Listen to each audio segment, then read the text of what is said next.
Support comes from Missouri Forest Products Association, committed to sustainable and sound conservation of the state's forests, which support more than 41,000 Missouri jobs, resulting in a $10 billion industry. ChooseWood.com. Welcome to St. Louis on the Air. I'm Sarah Fenske. Last night, Senator Kamala Harris took the stage at the Democratic National Convention, a stage with a virtual audience, but a stage nonetheless. Greetings, America. It is truly an honor to be speaking with you tonight. That I am here tonight is a testament to the dedication of generations before me, women and men who believed so fiercely in the promise of equality, liberty, and justice for all. In accepting her party's nomination, Senator Harris began a new journey, and she also marked the culmination of one of the longest and perhaps most crucial vice presidential searches in the nation's history. And joining me today to talk about it is one of the nation's foremost experts in the vice presidency. Joel Goldstein is a professor of law emeritus at St. Louis University School of Law. He's also the author of The White House Vice Presidency, The Path to Significance, Mondale to Biden. Joel Goldstein, welcome to the show. Well, thanks for having me, Sarah. It's good to be with you. So what made this year's vice presidential selection so important and so dramatic? Well, I think it was unique in the fact that that Vice President Biden stated at the early point that he was going to select a woman as his running mate, and that both narrowed the pool of potential candidates, but it also focused attention on a number of able women office holders and people who've aspired to office or have held office in the Democratic Party. The selection went on, as you said, for a long period of time because Biden really clinched the nomination early and the convention was relatively late. So there was a full vetting and a focus on the selection. And ultimately, he made a historic choice. It's the first time that a major national party has selected a woman of color to run for vice president. It's also the first time, although it's the third time that a woman has been selected to run for vice president, it's the first time that a ticket that is perceived to have a very good chance of winning has selected a woman as the running mate. So it's a historic moment in American history. Do you think Biden's age also played a role in heightening the stakes, that all of us are conscious that there's a chance that Kamala Harris could have to take over? I think that the fact that in this election that both Vice President Biden and President Trump are the oldest two presidential candidates that we've had in our history, raises the possibility of succession to some extent. You know, for a period of time, really after the Harry Truman succession in 1945, the role of the vice president as the first in line of succession, the heartbeat away, was really the principal role of the vice president. What's developed since the Walter Mondale vice presidency is that the vice presidency has really become a very consequential job. So even for vice presidents who never become president, it's still a very big deal to be a vice president. So in either case, I mean, the possibility that Senator Harris could be elected vice president is very significant.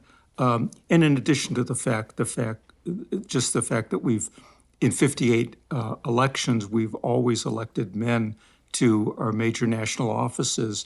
This could be the first time that a woman is elected to a national office, would be a historic moment.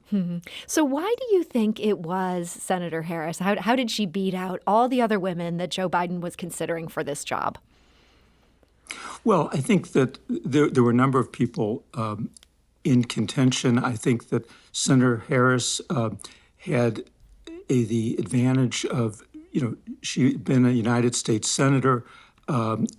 Prior to this selection, 15 of the last 18 Democratic vice presidential candidates have been have been senators. Not only was she a senator, but she was a senator who was viewed favorably enough so that she was a presidential candidate. And she was a presidential candidate not simply because she wanted to run for president, but because she was perceived as being somebody of that caliber. I think she was viewed as somebody who would be an effective campaigner. She had been sort of acquitted herself as an able questioner of Supreme Court nominees and of Justice Department officials. And so I think the fact that all of those things, I think, were among the factors. And then I think that particularly after the killing of George Floyd and some of the other incidents in the spring and summer that have focused attention on America's continuing problems with race and the racial injustices, I think that there was a significant move to that it would be desirable, if possible, to have a woman of color on the ticket. And I think so. I think the confluence of all those factors led to Senator Harris's selection. I'm looking at one of the other finalists for the job, and that's Michigan Governor Gretchen Whitmer, who obviously has a very critical state that she represents in this election. If this comes down to a single state, if he loses by a Midwestern state or two Midwestern states, do you think the fact that he chose a Californian will be perceived as a strategic error? I don't think so. You know, one of the things that's interesting about vice presidential selection is that we always talk about should a particular presidential candidate choose somebody from a big state or a big competitive state with a lot of electoral votes. And if you look at the recent history, vice presidential candidates are almost never chosen for that reason. The principal factor in choosing a vice presidential candidate is choosing somebody who is perceived to be president, perceived to be qualified to be president, and whose selection will send positive messages about the presidential candidate. You don't want the message to be that you picked a running mate because you thought that he or she would help you carry, you know, Ohio or Pennsylvania or some big state. And so I think that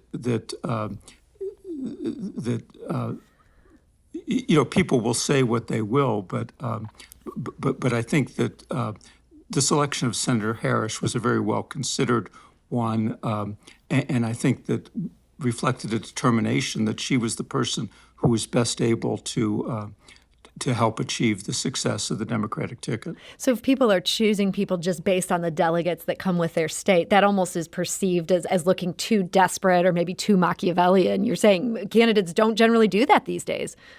That's right. I mean, you know, if you go back and think about the instances, there have been so many times. I mean, Joe Biden was selected by then Senator Obama. He's from a state that had 3 electoral votes. Dick Cheney from Wyoming, 3 electoral votes. Sarah Palin from Alaska, 3 electoral votes. Joe Lieberman from Connecticut, 8 electoral votes. There are lots of times where, time and time again, presidential candidates choose people from smaller states. I mean, Paul Ryan from Wisconsin with 10 electoral votes, you know, it wasn't with the expectation that he was going to carry Wisconsin, but in any event, he was chosen over Rob Portman from Ohio with significantly more electoral votes.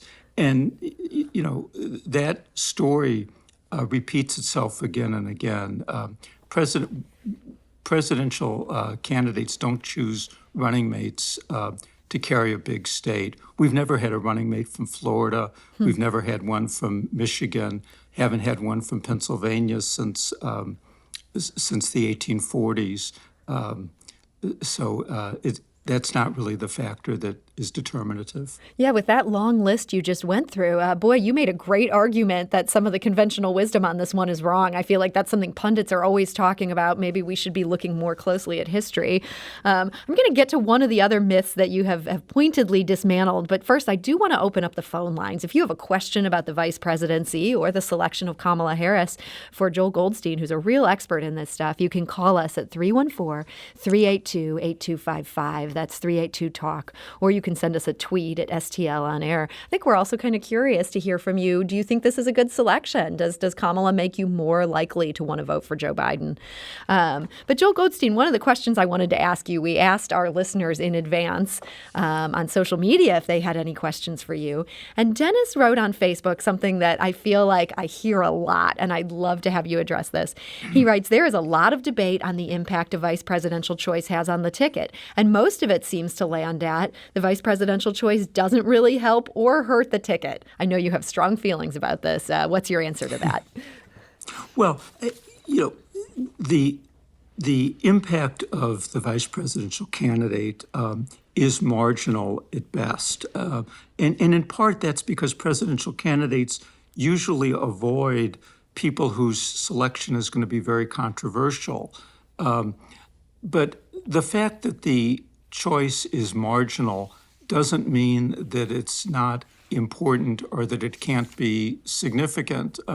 If you look at our elections since 1960, we've had 15 presidential elections, and 6 of them were basically decided at the margins.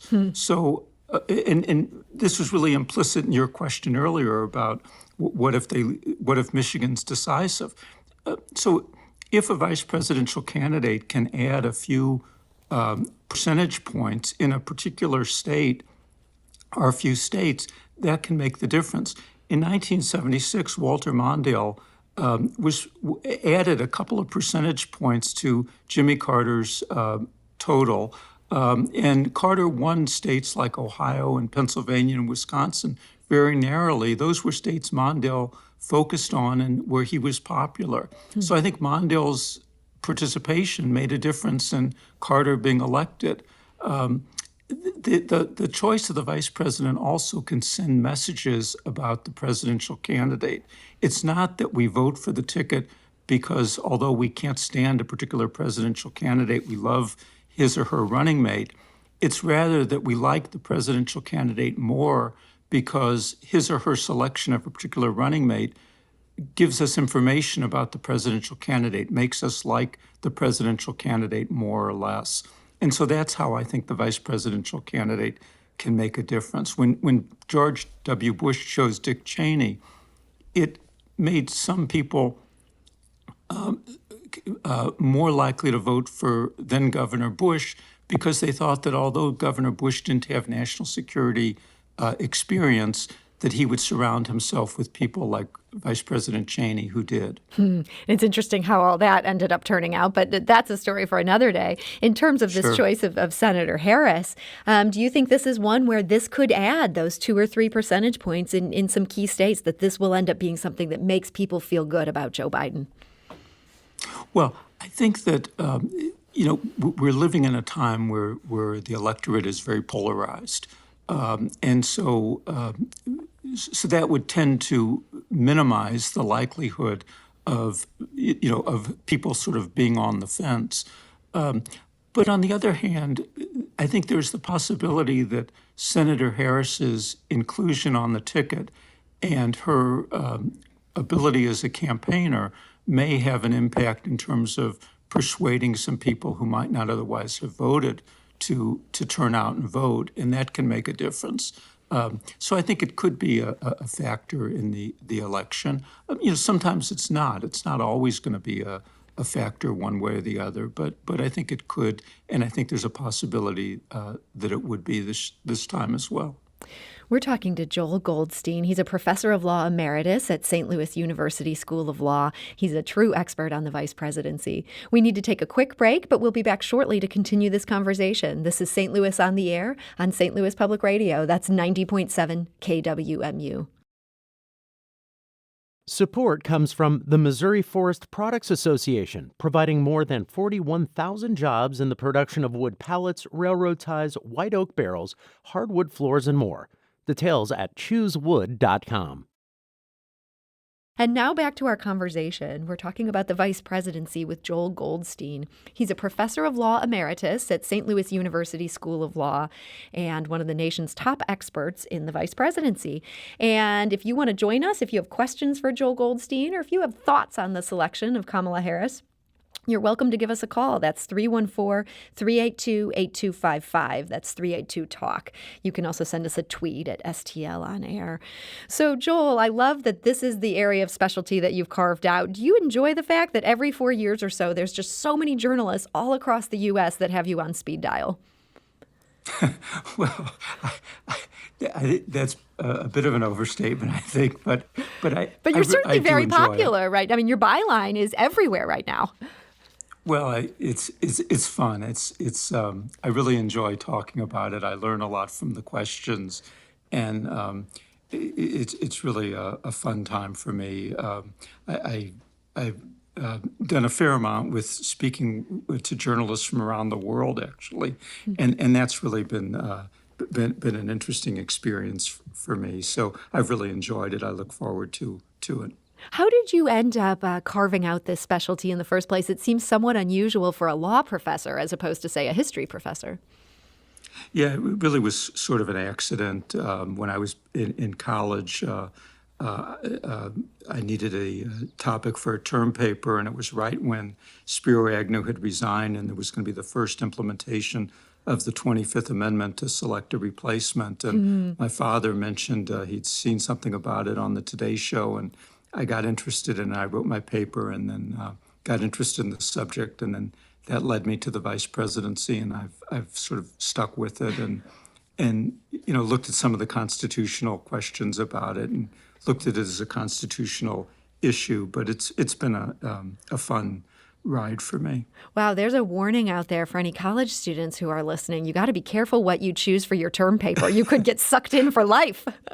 Right. Well, maybe they'll get their topics right more quickly than it's taken me a longer time to sort of figure it out. Well, it sounds like you chose just the perfect topic. And, looking back at some of these cases throughout history, man, hearing the name Spiro Agnew, that takes me back. I'm sure takes a lot of our listeners back. Recently, we had on the show the author of a new biography of Harry S. Truman called Dewey Defeats Truman. And I've been thinking a lot lately about just how monumental Roosevelt's decision to swap in Harry Truman for Henry Wallace. I mean, that just changed the course of history in so many ways. Knowing vice presidential history the way you do, has there ever been a decision that has had equal heft as that one when it comes down to a vice president? Well, it's a fascinating question. I mean, in 1864, Abraham Lincoln, in effect, changed vice presidents from Hannibal Hamlin, who was somebody who I think was really more sympathetic to President Lincoln's way of thinking, and he chose Andrew Johnson. And Johnson was really less receptive to pursuing Reconstruction, and so I think ultimately that was an eventful decision. When William McKinley, they chose Theodore Roosevelt as his running mate, with the idea that that he was causing too much problem as the populist governor of New York. 6 months later, President McKinley was assassinated, and Roosevelt became president. That was another one. Jimmy Carter's selection of Walter Mondale was a very eventful one, because Mondale was is a person of enormous insight, and he really figured out how to make the office into a consequential job, not simply as a successor, but as somebody who would try and help the president succeed. And the model that he created really has been what his successors of both parties have followed. So that was very significant in terms of the history of the vice presidency. Well, you're making a great argument that this is a selection that can have some huge impact, both for good and in some cases for bad. So that's a welcome reminder to those who want to say it just doesn't matter. Let's go to the phone lines. We've got a couple callers interested in joining us. Also, a couple questions coming in by email. People are clearly interested in this subject. Let's go to Tom, who's calling from Afton. Tom, hi, you're on St. Louis on the Air. Yes, thank you. Lyndon Johnson biographers like to talk about how he was chosen as Kennedy's running mate to bring in votes from the South, since Kennedy was very much a Boston Yankee. And but then he was pretty much sidelined and not much loved by the Kennedy people. In what cases has the vice president played an important role in governance And how do you see that coming, or what are the situations where that's more likely to occur? Tom, that's a great question. Joel, thoughts on that? And I think the way Tom framed it is exactly right about why Johnson was selected and about his experience as vice president. I think that the real big change came with the Mondale vice presidency when Mondale and President Carter conceived of the office as a general across-the-board advisor and troubleshooter. And Mondale really became part of President Carter's inner circle. President Carter brought him into the White House, told him he could come to any meeting on his schedule, gave him private time with him every week, but also told Mondale he could walk into the Oval Office whenever he wanted, gave him all the documents that Carter got. And Mondale became important. And then when Governor Reagan and Ambassador Bush succeeded them, they really adopted the model that Carter and Mondale had created, and it's really been perpetuated since then. I think that Al Gore was a very consequential vice president. Certainly, Dick Cheney was, particularly during the first term, and then Joe Biden was really throughout both of his terms as vice president, and that was reflected really with the president awarding him the President's Medal of Freedom with distinction at the end. And of course, Vice President Pence, I think, has played a significant role in the Trump administration. He's the chair of the task force on coronavirus, among other portfolios that he's taken on. And so I think this idea of the vice president as part of the president's inner circle is really taken hold and has stuck. And that's really why I titled what I was trying to suggest in the title of my book, The White House Vice Presidency, is that the vice president really has become a very integral part of White House operations, beginning with Mondale. So this has almost become the new normal. I imagine that's something that Lyndon Johnson would have really liked rather than being sidelined. But of course, he did get his chance then to run the whole show. Well, and actually, Johnson asked for many of the things that Mondale ended up getting, and when Johnson asked for those things, it was viewed by President Kennedy and by the people around President Kennedy as just an enormous overreach on Johnson's part. And of course, there was a bit of wariness because, Johnson had been the overbearing but very powerful Senate Majority Leader. Kennedy had been a backbencher. The reversal in their relations or in their roles was something that was awkward for both of them, and they couldn't manage it. And so that was part of the problem. It was sort of a contrast in a way to the Obama-Biden experience where, here Biden had been a leader of the Senate, had been there for 36 years. Obama had only been there for 4 years, and yet the two of them were able to manage this sort of change in their roles in a very different way. We got an email from Steve, who lives in St. Louis, and this is a question that goes back in history, but it seems like some important context. He asks, when and for what reason did the vice presidency stop being an elected office? Well, that's a good question. I mean, it still is an elected office in the sense that we'll choose the vice president will be determined by a vote of the Electoral College, so that the electors will vote separately for president and for vice president.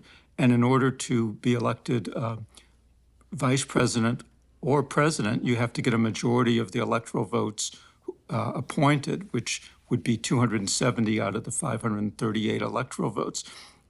I think what Steve is raising is that at the beginning of the Constitution provided that the vice president was the runner-up in the presidential election, so that each elector was given 2 votes for president, with the proviso that one of the votes had to go to somebody from a different state from the elector. The person elected as president was whoever got a majority of the electoral votes. Whoever was the runner-up, whether they had a majority or not, was the vice president. That changed in 1804. There'd been two bad experiences with that system. In 1796, we'd had a split party result with Adams from the Federalists and Jefferson from the Democrat-Republicans being president and vice president. But then in 1800, Jefferson and Aaron Burr ran on a ticket together. They each got 73 electoral votes. Jefferson's were really for president, Burr's were really for vice president, but the electors couldn't distinguish between them. So that created a tie, and it threw the election into the House of Representatives, where ultimately the Federalists ended up deciding the election. The Jeffersonians decided that if they didn't change the system, that the Federalists would be in a position in 1804 to really bargain with Jefferson's running mate to throw the election to him in exchange for concessions. So they pushed through the 12th Amendment, which changed to the electoral system that we have now. It's interesting to think about the shenanigans that could go on if that hadn't been changed. It sounds like that was a good move on the part of the Jeffersonians. Let's go back to the phone lines. Mary is calling from St. Louis. Mary, hi, you're on St. Louis on the air. Hello. Hi. How are you today? I understand you have some thoughts on Kamala Harris. Are you happy that she's been selected? I am ecstatic. And what about her makes you so happy? She's overqualified. She has charisma. She has personality. And I think she's going to do a fantastic job. Well, Mary, that's great to hear that enthusiasm, and I know Biden is hoping a lot of other voters feel the same way. So thank you for sharing your perspective on that. Joel Goldstein, back to you here. This idea of Joe Biden having this model relationship almost with Obama, he was an enormously successful vice president by most accounts here. Do you think that has shaped what he desires in his own vice president? I think very much so, in the sense that probably as much as any or more than anybody else on the planet, he has an understanding of the vice presidency and a sense of the value that the job can have. And so I think he very much does value the office. Now and I think he indicated in the rollout of Senator Harris that just as he was the last person in the room, and President Obama referred to that last night, that Senator Harris will be the last person in the room, that she'll have a voice in decision-making, and an important voice and a unique voice.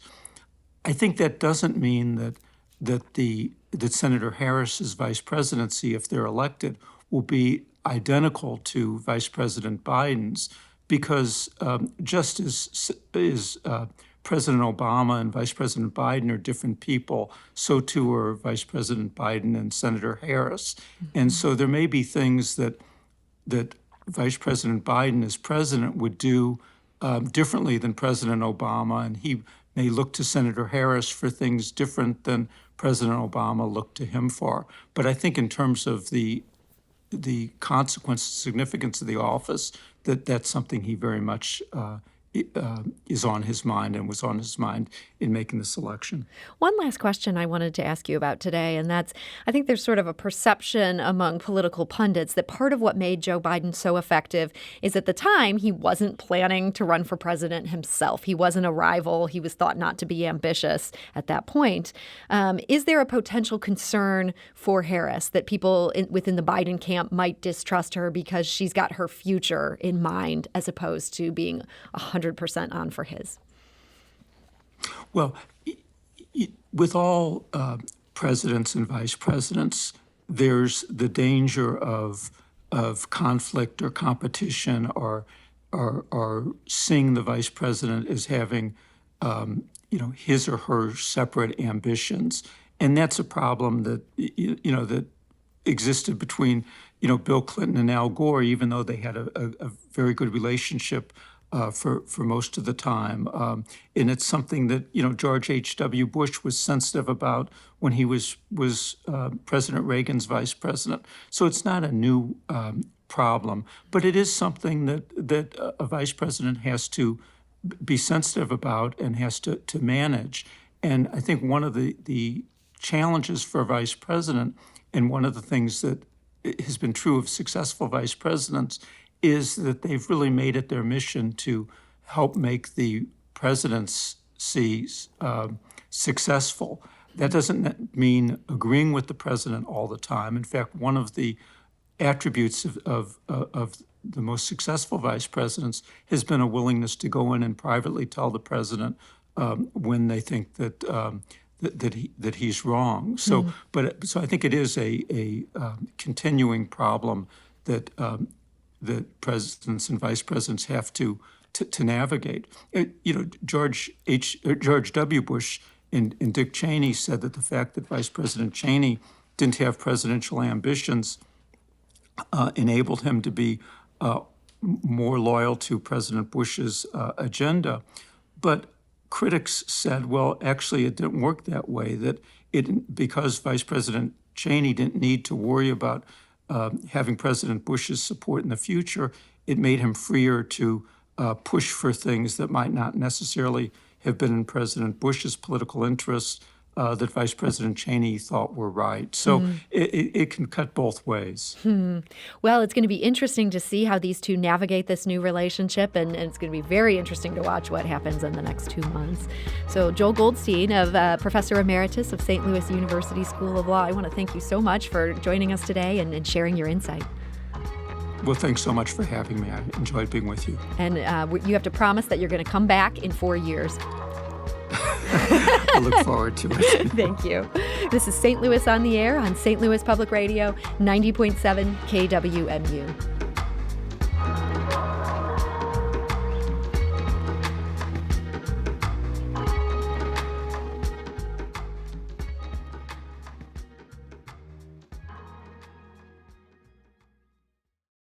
Support comes from the Missouri Forest Products Association. Missouri produces wood pallets, railroad ties, white oak barrels, hardwood floors, and more. Details on the variety of products made in the state are at choosewood.com.